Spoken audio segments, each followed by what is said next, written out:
All right, welcome back to the deep dive. Today, we are tackling something, it's a subject that I think keeps a lot of astrophysicists awake at night. Oh, for sure. And honestly, it's been keeping me up a little bit too, just reading through this stack of research. It's one of those problems. Hmm. It is certainly one of the most frustrating, but also one of the most compelling puzzles in all of modern science. Right. It's the kind of problem that makes you step back and question if we really know anything at all. So I want to start with the number, 85. 85%. Yeah, 85%. If you bake a cake and 85% of the ingredients are completely invisible and you have no idea what they are, Huh. you don't really have a cake. Is a ghost. You have a haunting, you have a ghost story, Right. and that's basically where astrophysics is right now. We call it the dark matter problem, which sounds so... Clinical. It sounds manageable. Right. Controlled. But reading through these papers, it feels less like a problem and more like a full-blown crisis. Yeah. I don't think crisis is too strong a word. Embarrassment is a word you hear thrown around in the field, maybe after a few drinks. I can imagine. Because we have the standard model of particle physics, which is, it's arguably the most successful theory humans have ever created. It's incredible. It predicts everything from how the sun burns to how your phone works with, 12 decimal places of precision. It's absurdly accurate. Yeah. But when we point our telescopes out at the universe, at the grand scale, it just breaks. It completely falls apart. It only accounts for about 15% of the stuff of the gravity that we see out there. And that's what was driving me up the wall reading the background for this. Because it's not like we're just sitting around, guessing. We have spent billions of dollars, decades of brilliant careers, all trying to find that other 85%. Absolutely. We've built these cathedrals of science deep underground. I'm talking about huge tanks of liquid xenon buried in abandoned gold mines, shielded from every possible stray cosmic ray, just waiting for a WIMP, a weakly interacting massive particle, to just bump into one of our nuclei. Just one little tap. One little tap. Wow. We've built axion detectors that are basically giant supercooled magnets. We've looked for sterile neutrinos. We have tried everything the standard model could suggest. And the result of all that effort? Silence. Wow. Total, complete silence. We have found exactly zero direct evidence for any of them. Yeah. Not a WIMP, not an axion, nothing. Zero. Just background noise, which I guess is its own kind of answer. It is a very loud one. And that silence, that's what leads us to the topic of today's deep dive. Because we have a stack of documents here that propose a, frankly, pretty radical solution. A big pivot. It is. The source material we are looking at today argues that the reason we haven't found the particle is because there is no particle. At least not a particle in the way we've been thinking about one. Not some little nugget of stuff floating around. Right. So we are diving into a model called SGQM. That's Supersymmetric Geometric Quantum Mechanics. And the premise is wild. It suggests that dark matter isn't some exotic cosmic dust. It suggests that dark matter is actually a geometric knot in space-time itself. It's a fundamental shift in perspective. It's trying to move us from what the author calls a particle ontology. Okay, stop there. Particle ontology. Right. It's the idea that the universe is made of things. Yeah. A box full of little distinct balls bouncing around. An electron is a ball, a quark is a ball. It's an intuitive way to think. It is. But this model wants to replace that with a phase ontology. Phase ontology. Okay, catch me up here. Break that down for me before we get lost in the weeds. Think of it this way. In a particle ontology, an electron is a thing. It's a noun, it's an actor on a stage, and the stage is empty space. Got it. In a phase ontology, which is what SGQM proposes, the stage itself, the very fabric of the vacuum, is twisting and rotating. And when a specific part of that stage rotates in a very specific way, That is the electron. that rotation is what we perceive as an electron. The electron isn't a separate object on the stage. It's a behavior of the stage. So the universe isn't made of things. It's made of events. Or, I guess, geometries. Precisely. It's made of geometric resonance. And so the mission of this deep dive is to unpack this specific model, SGQM, which claims it can unify gravity and quantum mechanics by treating the vacuum, what we think of as empty space, not as empty at all, Right. but a dynamic 12-dimensional manifold called the Aetheron. The Aetheron. Now, I know what you're thinking, and I know what our listeners are probably thinking. Aether. Yeah, the alarm bells go off. Right. Didn't we disprove the aether like 100 years ago? I remember learning about Michelson and Morley in high school physics. They proved space was empty. They did. You're absolutely right. The Michelson-Morley experiment in the late 19th century famously and correctly disproved the luminiferous ether. So why bring the word back? Because we have to be really careful about what they disproved. That old theory viewed the ether as a static fluid, like a stationary ocean that the Earth was just plowing through. Like a wind blowing in your face when you stick your head out of a car window, you should be able to feel the ether wind. Exactly. And they looked for that wind, and they found nothing. So rightly, they threw the whole concept out. But SGQM is bringing the word back with a completely different definition. The Aetheron in this model isn't a static fluid we move through. Okay. It is the dynamic, self-organizing field that creates the geometry of space-time itself. So it's not a fluid, it's the structure, it's the grid. It's a rank 2 tensor field, if you want to be technical. Yeah. But conceptually, yeah, think of it as a lattice, a structure that can twist and turn and synchronize. And this is the crucial part. In this model, particles don't move through the Aetheron. They are the ether. They are complex rotational states of the Aetheron. Wow, okay, that is a huge conceptual jump to make. So if we accept this premise, just for a minute, that space is this living, rotating, 12-dimensional thing, how does that explain the invisible elephant? How does that get us to dark matter? Because, and this is the core claim, according to SGQM, dark matter is a necessary geometric consequence of this structure. It's not an add-on. It's not a patch. That's the real so what here, isn't it? Because all the standard theories, WIMPs, axions, they all say, okay, standard physics works great, but we're missing mass, so let's invent a new particle. Right. And let's give it some properties, like let's make it really shy so it doesn't interact with light, and we'll just drop it into the math. Correct. That's what we call an ad hoc solution. You're creating a new variable just to fix one specific problem. Yeah. But SGQM claims that if you work out the geometry of this 12-dimensional Aetheron just to create things we already know, like light and protons, You get dark matter for free. you automatically derive dark matter. You don't have to invent it. It just falls out of the math as a stable, unavoidable geometric phase. Okay, that is an incredibly bold claim. It's like saying, I didn't mean to find dark matter, the geometry just forced my hand. So let's unpack this. We need to understand this Aetheron thing better. You said 12-dimensional. Yes. The Aetheron theorem, the core of the model, posits that the physical vacuum is a 12-dimensional rotational manifold. Which is already a lot to handle. We're used to 3 dimensions of space plus time, so 4. Right. Einsteinian physics lives in that 4D space-time. But SGQM says the underlying structure has way more degrees of freedom. It says there are 66 generators, or fundamental ways it can rotate. 66. Wow. Because it lives in what mathematicians call spin-12 space. That sounds a little like string theory territory with all the extra dimensions. It touches on similar high-dimensional concepts for sure, but the application here is quite different. In a lot of string theory models, those extra dimensions are curled up so tiny that they're effectively invisible and inaccessible. Right, they're just part of the background math. In SGQM, these extra dimensions are compactified, but they're active. Their rotation is what's generating the forces and particles we actually feel and see. They're part of the engine. Okay. And there is a master equation at the heart of all this, right? The Aetheron theorem. There is. And what's amazing is that for a theory this complex, the core equation is actually, well, it's surprisingly elegant. And if you're driving or at the gym, I want you to visualize this. It's simple. It looks just like the Pythagorean theorem. Oh no, high school geometry coming back to haunt me. $10 plus B2 equals C22. That's the one. It's the cornerstone of this entire model. But in this case, the triangle isn't about the science of a shape. It's about the components of reality itself. The equation is, and I'll say it clearly, alpha squared equals mu squared plus E rod squared. Alpha 2 equals mu 2 plus E rot 2. Okay. Let's break those variables down one by one. Let's start with the hypotenuse, the long side of the triangle, alpha. Yeah.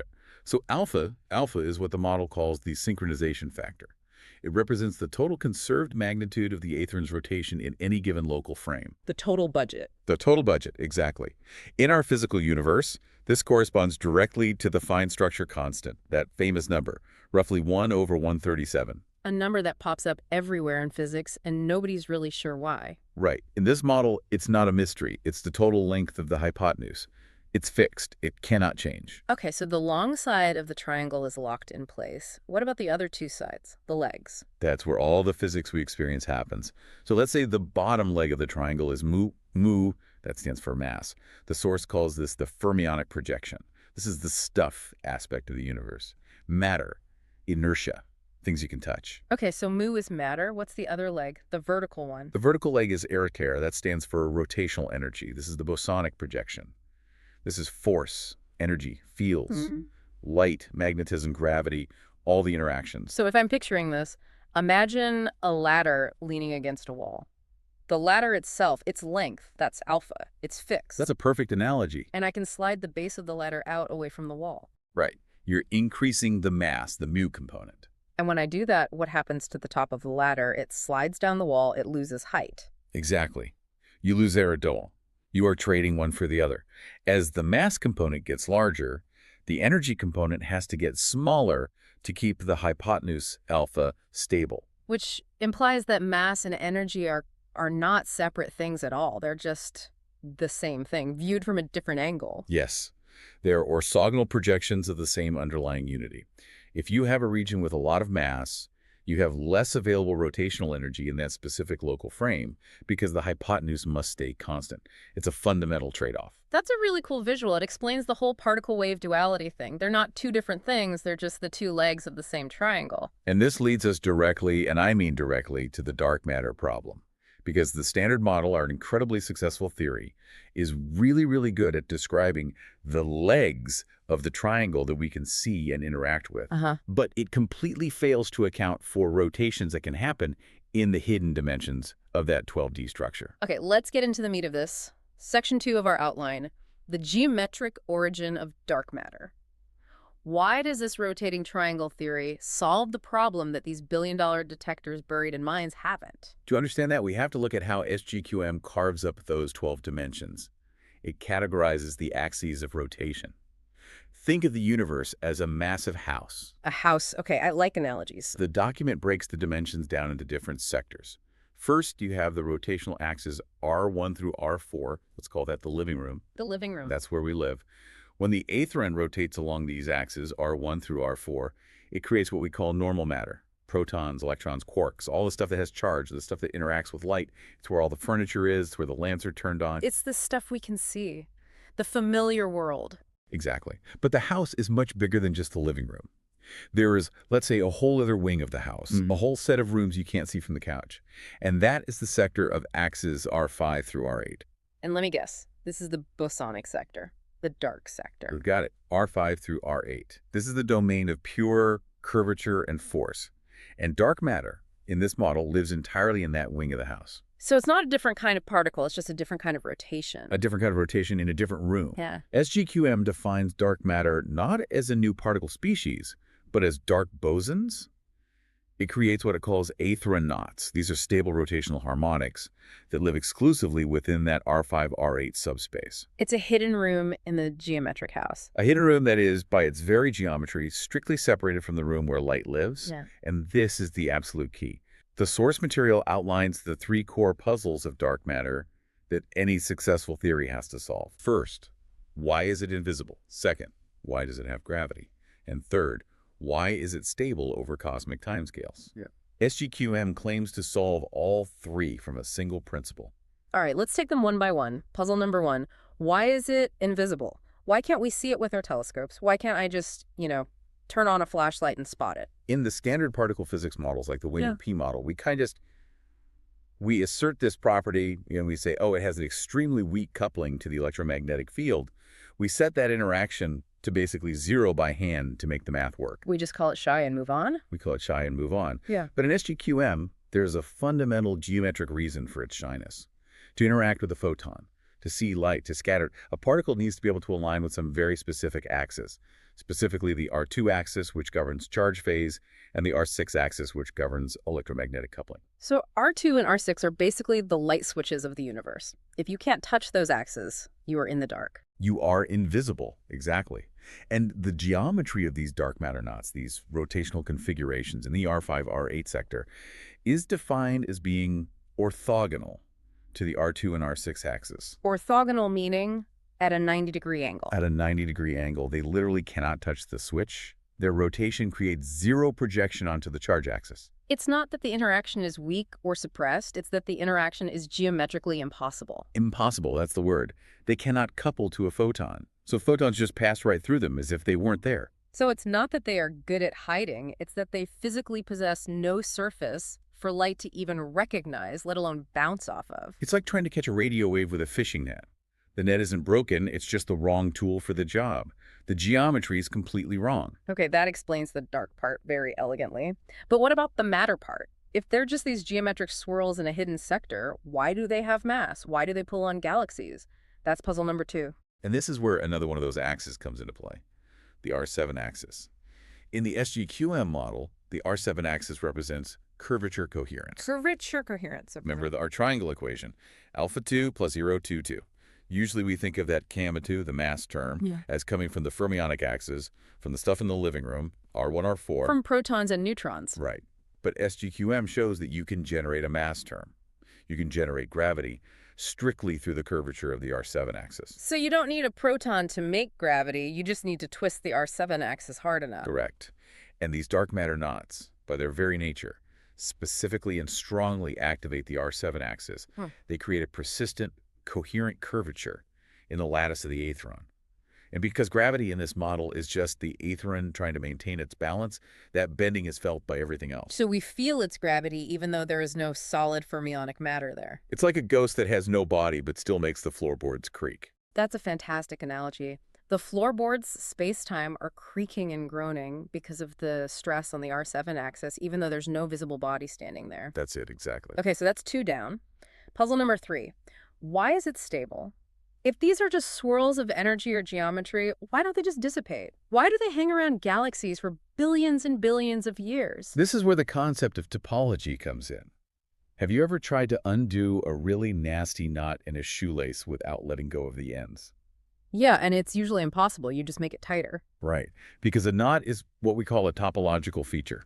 You can't just smooth it out. You can't just wish it away. You have to perform a specific operation, like cutting the string or passing an end all the way through. Okay. SGQM argues that these dark matter knots are topologically protected. They are locked into very high-order winding states within that bosonic subspace. Winding states, like winding up a rubber band really tight? Similar idea. They possess a property called a winding number. And there's a conservation law, the conservation of winding number, that forbids this knot from just decaying into normal matter or vanishing. It's stuck. It's structurally locked. It is forbidden by the rules of the geometry from untying itself and turning into, say, a shower of photons and electrons. It's stuck in the dark sector for good. Wow. Okay, so let me see if I've got this. They are invisible because they are geometrically at a 90-degree angle to the light switch.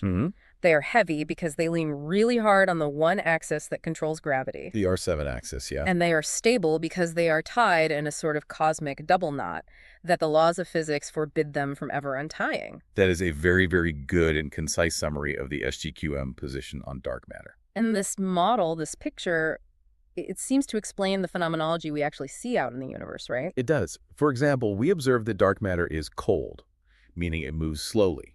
This model explains why.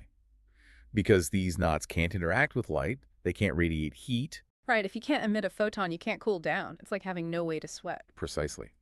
Normal matter, like gas and dust, can radiate away energy. That's why it cools and collapses under gravity and forms thin, flat disks, like the Milky Way galaxy. But dark matter can't do that. You can't lose energy that way, so it just stays puffy. It remains as these giant, diffuse, spherical halos surrounding the galaxies. Which is exactly what our observations imply. We map the gravity and we see these beautiful, flat, spiral galaxies sitting inside these giant, invisible beach balls of dark matter. It's a perfect match for the observations. And SGQM says these halos provide the stiffness of the vacuum. They are what holds the galaxy together. They govern the rotation curves, not by adding hidden particles, but by literally stiffening the geometric fabric of space around the galaxy. Okay, but there's another layer to this, right? The why. Why is there so much of it? We started with that 85% figure. Why is the hidden wing of the house so much bigger and more massive than the living room? This is where the model connects the very beginning of the universe. SGQM reframes the Big Bang. It wasn't an explosion in space, it was a phase reset of space. A phase reset. Imagine the Aetheron manifold existed before the Big Bang, but it was smooth, maybe perfectly synchronized. Then something triggered a global desynchronization, a chaotic, violent reset of the entire geometry, like dropping a boulder into a perfectly still pond, but everywhere, all at once. So just pure geometric chaos. Total noise. And this is the crucial part. In that chaotic reset, as the universe rapidly cooled and tried to sync back up, the bosonic modes, those simple, stable, winding states in the R5, R8 sector, were much, much easier to fall into than the complex, multi-part fermionic states that make up matter. It's easier to tie a simple knot in a string than it is to weave a complex tapestry. That's a great way to put it. The chaotic reset caused a massive fraction of the rotational energy of the universe to get locked into the bosonic sector. It created these primordial dark matter halos first. Wait, really? So the Big Bang created the dark matter halos before it created the atoms? That's the implication of the model. The high stability and the sheer volume of available phase space for the dark sector meant it just filled up first. Those halos then acted as the gravitational anchors. They were the cosmic scaffolding. And normal matter was just the paint. The normal matter, the hydrogen and helium, was just a thin icing that fell into these pre-existing gravitational wells and settled onto this massive dark cake. So without that phase reset creating the dark matter knots first, we wouldn't have galaxies at all. We'd just be a thin, uniform soup. It's very likely, yes. The dark matter provided the structure that allowed everything else to form. It's just so fascinating because it solves the problem without inventing a new magical particle. Just says, hey, you forgot to look at half of the dimensions in your math. You were stuck in the living room. And that realization leads to an even bigger, even more profound paradigm shift in this document. Section 3, the non-propagation hypothesis. Okay, I have to stop you here. Because section 3 of the outline, this is where I started to feel like the paper was, I don't know, gaslighting me a little bit. The non-propagation hypothesis. Yes, it's a stumbling block for everyone at first. Yeah, non-propagation. Because I learned in, like, 3rd grade, the sun makes a photon. That little photon packet travels 93 million miles through the cold, empty vacuum of space. 8 minutes later, it hits my eyeball. You were telling me this model says that is fundamentally wrong. It says the mental image is wrong. It asks the very fundamental question. Does the photon travel through space?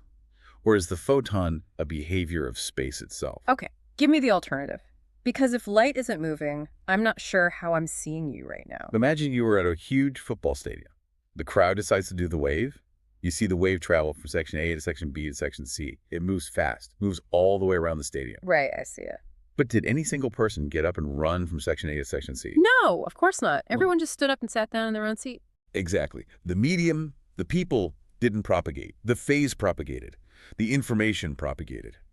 SGQM argues that space-time, the Aetheron, is the crowd. It is a lattice of seats.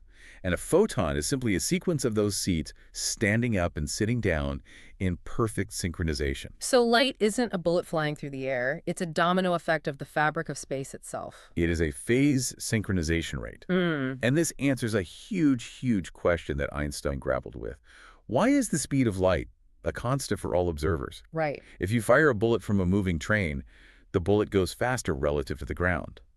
But if you do the wave in a stadium that's somehow on a moving train, the wave doesn't go any faster. Because the speed of the wave just depends on how fast the people can physically stand up and sit down. It doesn't matter if the whole stadium is moving. Exactly. The speed of light is the reaction time of the Aetheron lattice. It's a property of the medium, not a property of the object moving through it. That actually solves a massive headache in physics. It elegantly explains why eta is constant, a cosmic speed limit, regardless of how fast the source is moving. It's a structural limit of the crowd. Yes. And it applies to gravity, too. Gravity isn't some force reaching out and grabbing you. Yeah. Gravity is an emergent geometric response. The document uses the phrase lattice adjustment. Right. If you move a massive object, you twist the Aetheron lattice. The lattice then has to untwist and retwist to accommodate that change. That adjustment ripples outward at the speed of synchronization. That ripple is what we call gravity. It is the Aetheron trying to maintain its internal algebraic balance. And this brings us to that strange 8p cycle. We see 8p in Einstein's field equations all the time. I've always just accepted that 8p was just a number. Yeah, a constant to make the units work out. And in standard physics, it's mostly treated that way. It's a normalization factor. Yeah. But FGQM asks why 8p is in the p. I mean, a circle is 2p Ehlers, a sphere is 4p. Where does 8 come from? Why 8? It represents the full metacycle of the Aetheron. The document breaks it down into two halves. You have the fermionic return, which happens from 0 to 4 pi. At 720 degrees of rotation, 2 full circles. Right. And we know from quantum mechanics that particles with 12 spin-like electrons and protons, all of matter, need to rotate 720 degrees, not 360, to get back to their original state. That's a known, proven experimental fact. Okay, so that's the first half of the cycle. The matter resets itself. But once the matter resets, the field, the space around it, has been stressed by that rotation. It needs to rebalance itself. That's the bosonic feedback half of the cycle, which happens from 4 pi to 8 degrees. The field rotates another 720 degrees to reset itself in response to the matter. So it's a dance. Matter spins twice, the field spins twice to catch up, for a total of 4 spins, 8 2-bars. And that full, complete cycle creates the stability of the universe. So the Einstein's famous equation isn't some random constant. It is the fingerprint of this fundamental breathing cycle of the Aetheron itself. That is beautiful. It connects the weird quantum spin of a single electron directly to the structure of gravity on a cosmic scale. Connect the dots is exactly what this theory is trying to do. It's trying to show that the very small, the quantum, and the very large, the cosmological, are just different parts of the same underlying geometric machine. Which brings us to the places where the standard machine supposedly breaks. Section 4, singularities, black holes, the Big Bang. This is really where general relativity hits a wall. If you take Einstein's math and you apply it to the center of a black hole, the curvature goes to infinity. The density goes to infinity. The math just, it breaks. It's the divide by zero error in the source code of the universe. Exactly. And physicists hate singularities. It's usually a giant red flag that your theory is missing a crucial piece of the puzzle. Nature very rarely deals in actual infinities. So what's the fix in SGQM? The SGQM fix is a concept called topological inversion. Topological inversion. Sounds like a maneuver from Star Trek. It does, doesn't it? But the concept is actually pretty straightforward. As gravity crushes matter down, the Aetheron lattice compresses. But it can't shrink to zero volume. It hits a structural floor. So the Aetheron has a minimum size, a maximum density. It has a limit to how much it can compress in our familiar 4 dimensions. So what happens when you try to push it past that limit? The energy doesn't just disappear into an infinite point. It's forced to rotate into the higher dimensions. It escapes into the hidden axis. It effectively sidesteps the crush by popping into the 5th, 6th, all the way up to the 12th dimension. In a sense, yes. It undergoes what the paper calls resonance stacking. The energy gets stored as incredibly complex rotations in those higher dimensions rather than getting squashed into an infinitely small point. So a black hole isn't a hole at all? No. SGQM describes them as phase reservoirs. They are Aetheron knots of maximal density. That sounds distinctively less terrifying than an infinite pit of destruction. It's just a really, really, really tight knot. A knot where information is stored, not lost. This, by the way, also offers a solution to the black hole information paradox, but that's probably a whole other deep dive for another day. This is all just. It's incredibly consistent. It's a beautiful picture. The hidden room, the stadium wave, the cosmic knots. But, and there is always a but, is it true? That is the most important question in all of science. Yeah. A theory can be beautiful, elegant, and completely, utterly wrong. We need falsifiability. We need experiments. Section 5. Falsifiability. How do we prove this thing? Because usually with string theory and these other high-dimensional models, the biggest critique is, that's nice math, but you can't test it. It's philosophy, not physics. Right, and that's a fair criticism for a lot of theories. But SGQM actually makes some very specific, testable predictions that should differ from standard general relativity.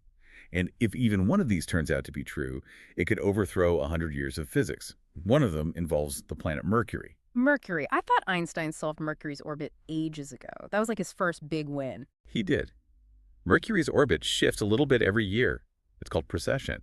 Newtonian gravity couldn't explain it. Einstein came along and explained it perfectly by saying the sun's mass curves space-time. Right. Case closed. Well, MTQM says Einstein was mostly right, but that his model is incomplete. He missed a tiny detail. SGQM predicts a magnetic leakage. Magnetic leakage? What does that mean? Remember, in the Aetheron model, all the axes are connected. The R6 axis, which governs electromagnetism, and the R7 axis, which governs gravity, are geometric neighbors in the fiber. SGQM predicts that near a massive, magnetically active body like our sun, there should be a tiny interactional leakage between the sun's magnetic field and the gravitational pull on Mercury. So you're saying if the sun's magnetic field changes, like during a solar cycle when you have more sunspots, Mercury's orbit should twitch in a predictable way. A minute, but specific correlation. Standard general relativity says gravity could not care less about the magnetic field. Gravity is gravity. SGQM says there is a deep geometric link.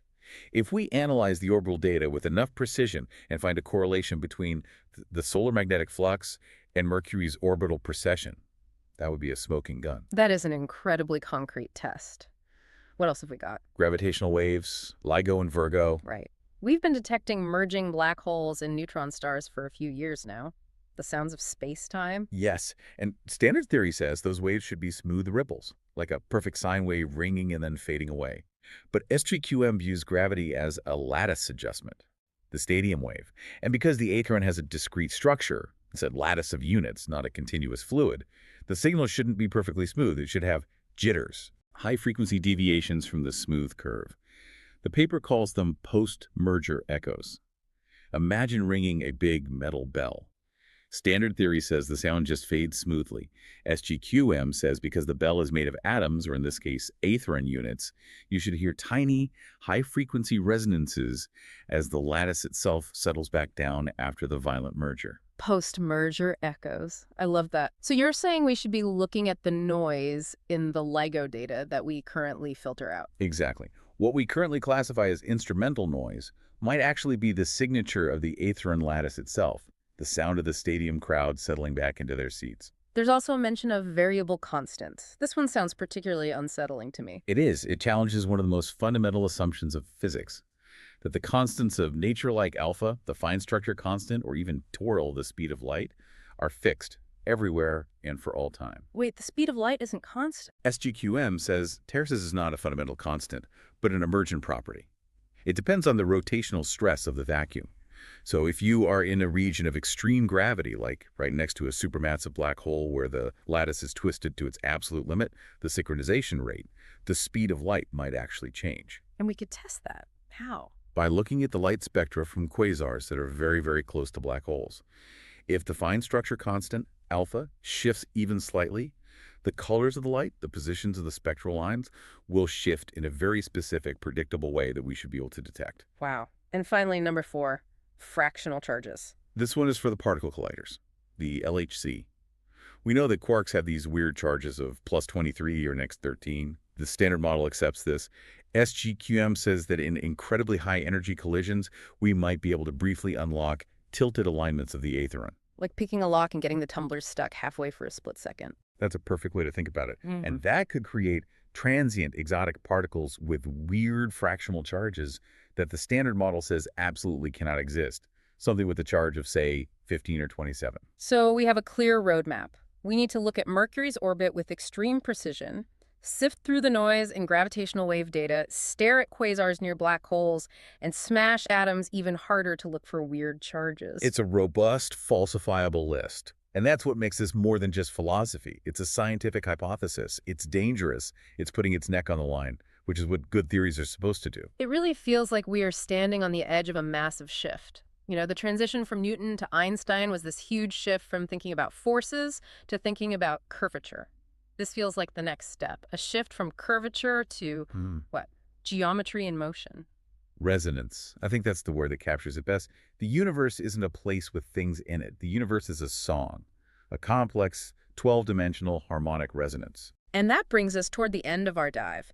We've gone from invisible elephants in the room to rotating triangles to the stadium wave of light and finally to the telltale jitter of merging black holes. It is a lot to take in. It's a whole new way of looking at everything. It is. But if I take one thing away from all of this, Yeah. it's this profound idea that we aren't separate from the universe. That is the most profound implication of all, I think. If space-time is this living, dynamic, geometric field, and matter is just a complex, self-sustaining knot in that field, then we are in the universe. We are of the universe. We are just temporary, complicated knots in an eternal rotating manifold. We are the stadium crowd becoming aware of itself doing the wave. We are the Aetheron experiencing itself. And on that slightly trippy note, keep looking up. And maybe keep an ear out for that noise in the data. It might just be the whisper of the Aetheron. Thanks for listening to The Deep Dive. Until next time.